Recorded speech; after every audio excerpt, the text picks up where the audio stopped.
Hi. Every time we drive, we always need to park, just like the blue car in front. You've always got to park at the end of your journey. Today we're talking about bay parking. I know there's other types, but in terms of bay parking, there's three methods. You could do it like the guy in front, or two other ways. In today's video, I'll explain why one of these ways is the best way to do it, and why you should always do it this way if possible. So what choices have we got? We have got the option to park forwards in a bay, reverse into a bay, at an angle or at 90 degrees. So first of all, let's try parking forwards. It's very tempting because it's the quickest. You can just stick it straight in there. I'm going to park on the right here. Let's tell everybody. And park in this space. Nice. Now that was easy, but it's not so easy when you have to park between two cars.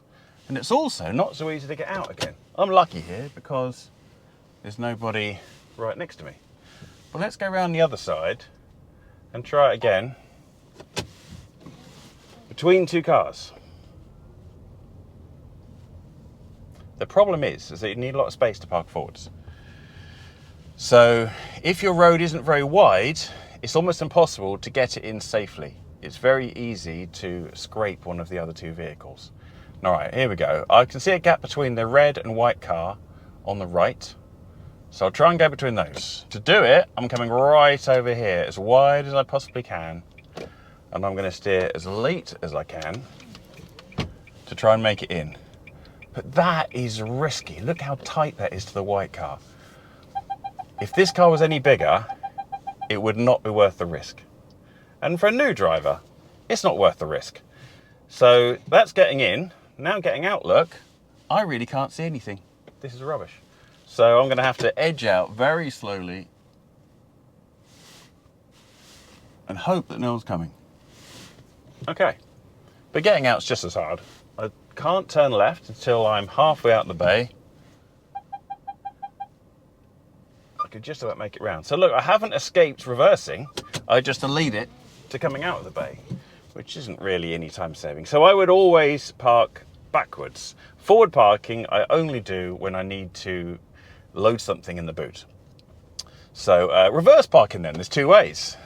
You can do the right angle method, which is what a lot of learners do, or the angled method. First of all, let's try the right angled. This is possibly the most common way for a learner to do it because it's quite reliable. So I'm going to park on the right now, second bay after the blue car. And the way this one works is you go 3 bays past your bay and stop. And then when I back up, I steer full look right into my bay. Keep it nice and slow, of course. We're not in any kind of rush. And yeah, this is working. It will certainly pass the test. But is it the best way? I don't think so. The problem with this bay, with this method, is that you go 3 bays past your bay and it takes longer. While you're over there, someone could steal your bay or they might just misunderstand and just park there. So yeah, it takes longer. And also it doesn't work in the last 3 bays of any car park because you need 3 more bays to go past your bay. So not recommended. While it'll get you through the test, have you noticed nearly everybody uses a different method? So let me do that one next. I call this one the angled method or the 45-degree method. We have made a video about this in the past, but back then we didn't really have any solid reference points. So I've got some now. So let me just demonstrate how this method works. And then I'll show you how to do it step by step. So I'm going to park on the left, 2 bays after the silver car, white car even. Notice I don't park next to people if I don't have to because it's more difficult. So I'm going to park in that bay to my left, make sure it's safe. First of all, I steer over here to an angle and then stop. And then I just go backwards at an angle and steer into the bay. Nice and easy. There we go. The benefit of this method is that it's a bit quicker and you're right next to your bay the whole time. So there's less likelihood of someone stealing your bay. So what I'll do next, I'm going to go between two cars, just for fun, and then I'll show you how to park it, step by step. Right, so I'm going to park between the two red and white cars here, like we had a minute ago. So I'm going to come over to my bay, then I'll steer away from it,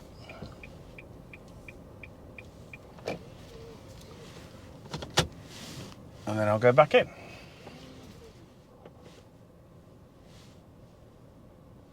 So it works between two cars. We don't cut over either of the bay lines.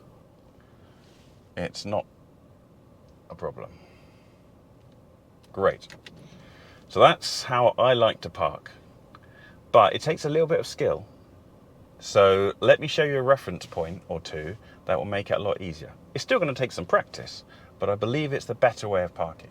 And of course, after reverse parking, even if you're between two big cars, you can just creep out like you would at a tight junction. That's a lot easier. There we go.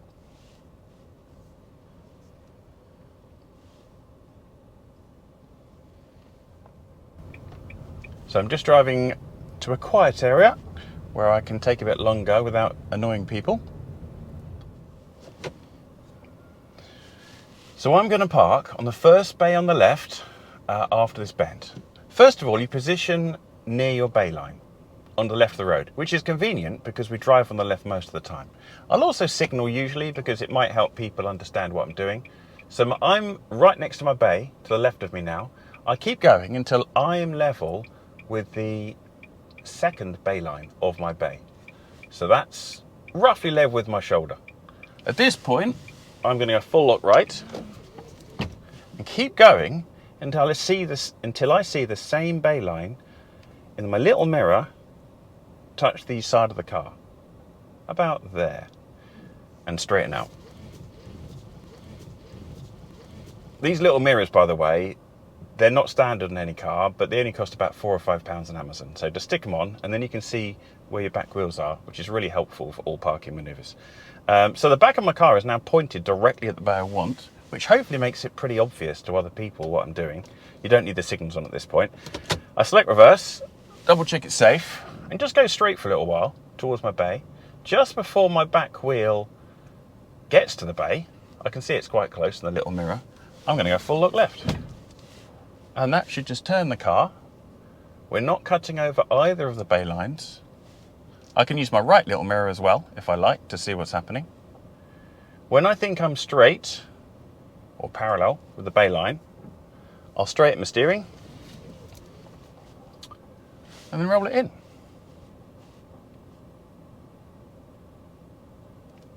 Nice.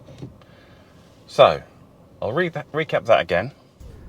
We position the car close to our bay, and when the middle of the car is next to the second bay line, we steer full lock to the right.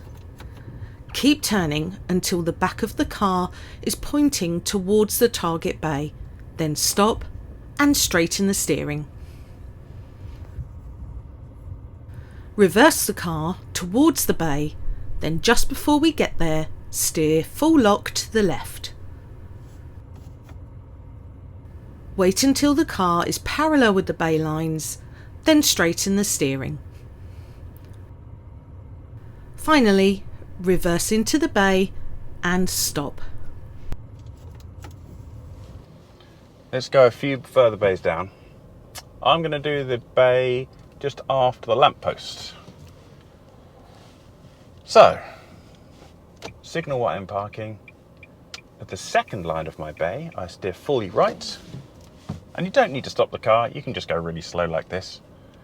When the line touches the side of the car in the little mirror, I stop, select reverse, straighten out, and then ease it back until I'm nearly back to my bay.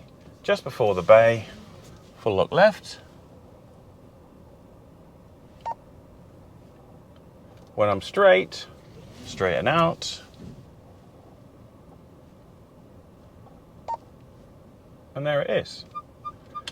Faster than the other method and easier to get out when compared with forward bay parking. Let's do one on the right side now. It's all the same, you just have to mirror image everything. So I'm going to carefully go to the other side. I tend to use the right side less because on some car parks you have oncoming traffic, but sometimes it's useful. It might be the only bay left. So I'm signalling right. Here's my bay right beside me.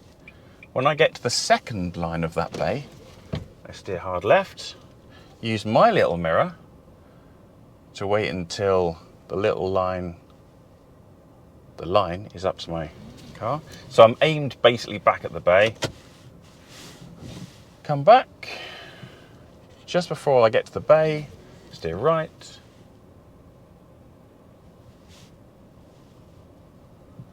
And then when you're straight, which you can see in the little mirrors or the camera of the car if it has one,